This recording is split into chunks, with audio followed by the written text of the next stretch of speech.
Well, Rob, how well are we going today? As we shake hands with the president a few minutes ago, and now Commissioner Bud Selig stops by to visit with us. Bud, great to see you, and thanks for being with us today. Well, it's a pleasure. What a day. Look around. It's opening day. I felt better yesterday. I was coming back from Phoenix to Milwaukee, and I felt better. I've had a sinus infection. I said, why do I feel better? Because I had a ball game to watch last night, and I'm here today. So, yeah, this is great. I always worry, though, when I just told Rob, when I'm on the road, I sit down and the visiting team starts scoring runs, and there'll be somebody who would think I brought him back. No, we don't think. You know what? I blame the pitchers. Well, you got to keep the ball down. That's right. You got to keep the ball down, Commissioner, to keep it in the ballpark. So that's right. Well, what a great day in every way. Do you ever get tired of opening day? No. I mean, it's just no, there's something about opening day, and I've gone through a lot of them now in my own career, about 45 of them, and there's nothing like baseball opening day. It's just what a feeling. My friend Bart Giamatti, former commissioner, could articulate beautifully on baseball and on life, and the fact that baseball was a metaphor for life. There's something about opening day of the baseball. See, it's spring, it's the renaissance, it's everything about it. So. And if you time your schedule correctly, you could hit 4 or 5 of them between now and next month. Well, that's right. I'm going to hit a bunch. A week from today, I'll be in Minnesota for their new ballpark, and I wouldn't miss that. But I'll probably do at least 2 or 3 more this week. The last of the permanent domes in baseball now gone. The others are retractable. It's more of an outdoor game now than it has been in a long time.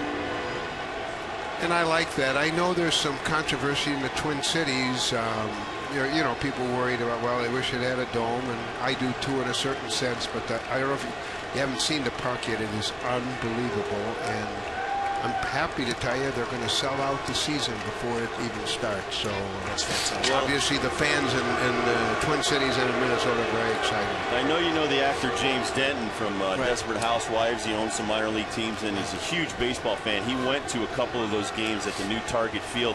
He says it may be the nicest stadium in Major League Baseball that he's seen so far. That's what many have told me. I'll be up there by noon or 11 o'clock for a 3 o'clock game next week, so I'm going to walk. Ibanez bounces one through the right side. Jason Worth got a good jump. He motors over to third, and these are the Phillies that we fear. They have a great lineup. They can put hits together, and they've done that. Now, Bud, they've been the defending champions now in the National League a couple of times. Charlie Manuel's done a great job there.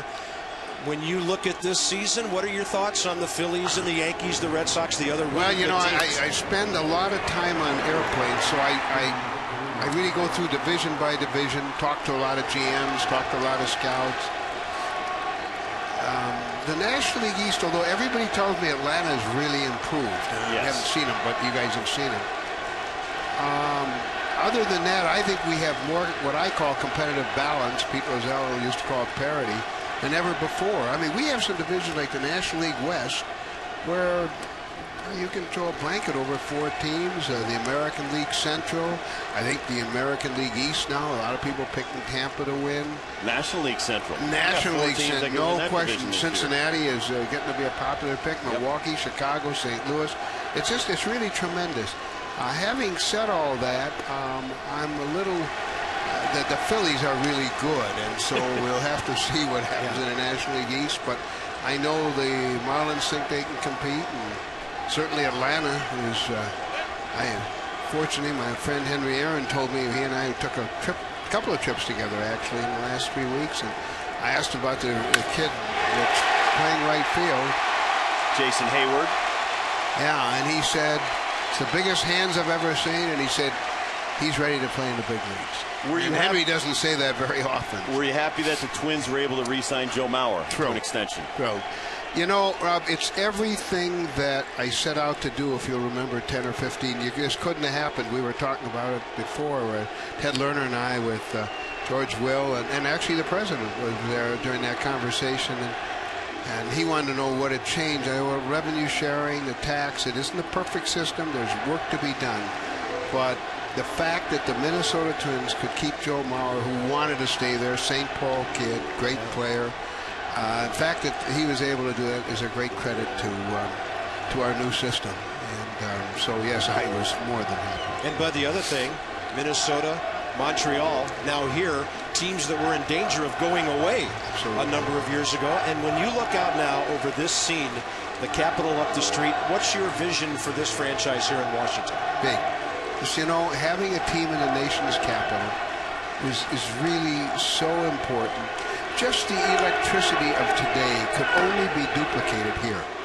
And the answer is that I have a faith in the learners, and they're on the right track. I know things sometimes take a little longer, and people get impatient. I was on the end of that at one time in my career, but doing things in the right way. And the sport has never been more popular. The sport today of baseball is more popular than ever before in its history. It's more vibrant. It's healthier. During spring training, I'd go from camp to camp, particularly in Arizona. And after one session in Mesa with the Cubs, one of the Chicago reporters who knows me well said, "Boy, you look so relaxed." Tough play for Willie Harris. Right back over his head. Both runners will move up because he was moving away from the infield. And with one out now, the Phillies have runners in second and third, but the pitcher coming up.